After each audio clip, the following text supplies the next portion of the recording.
J'ai grandi pas loin d'ici, dans le 3e arrondissement, où les rêves se font endormis. Une fois debout, on n'a plus le temps. Mon père gagnait sa vie à l'usine de Camaro, pareil comme son père avant lui, même qui posait le même morceau. Ma mère faisait des ménages, moi je rêvais d'être écrivain, et puis de pelleter des nuages pour que le soleil brille enfin. Mais j'étais si mauvais à l'école que je pensais pas que j'y arriverais. J'étais pas de ceux qu'on traitait de bol, même quand je donnais tout ce que j'avais. Mais il y avait Monsieur Desilets, un prof fin et disponible, qui m'avait pris sous son aile et croyait en mon talent subtil. Dommage, ça n'allait rien changer, je coulerais le test du ministère. Lundi, j'enverrais mon CV à l'usine de mon père.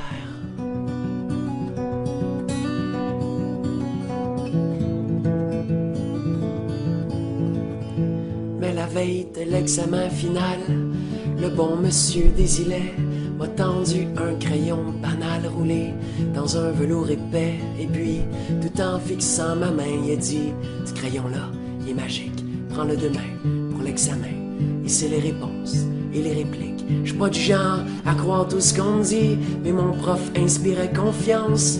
Puis je voulais croire un peu aussi que j'avais peut-être encore une chance. D'ailleurs, à la seconde où je l'ai pris, j'ai senti comme un changement. Je vous jure que je vous compte pas de menterie, non. Le crayon était vivant, et contre toutes mes espérances, il écrivait pratiquement tout seul. Sans blague, ça avait presque pas de sens de le voir danser sur les feuilles. J'ai donc passé mon examen comme un petit test de routine, avec quelque chose comme 80, presque aussi haut que mon estime. J'aurais dû rendre le crayon, j'étais quand même pas un voleur, mais pour une fois que je me trouvais bon, puis que l'avenir était en couleur, j'ai mis le stylo dans ma poche, puis je suis parti en courant, la conscience aussi lourde qu'une roche qu'on brise pour en faire du ciment.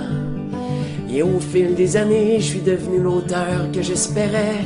J'ai même vendu dans le monde entier tous mes bouquins et mes essais, mais avec le sentiment étrange qu'au fond, j'avais rien accompli.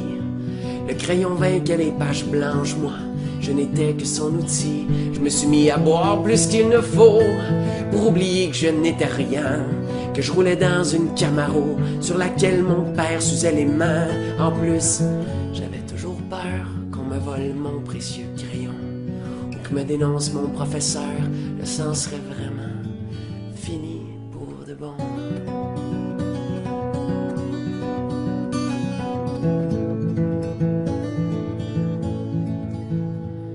Il m'a retrouvé hier soir à une séance de dédicace.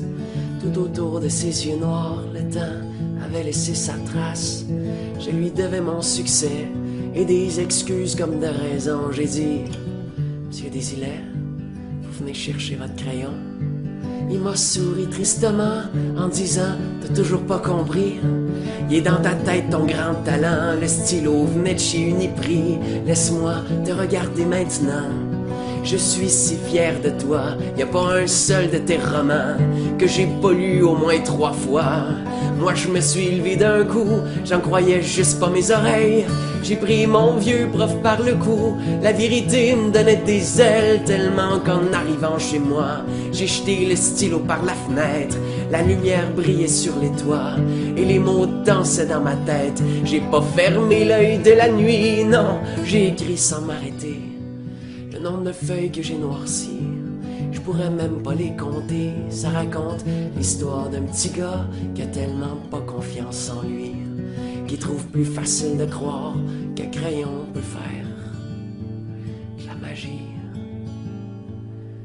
Car dans le 3e arrondissement, les rêves volent pas très haut.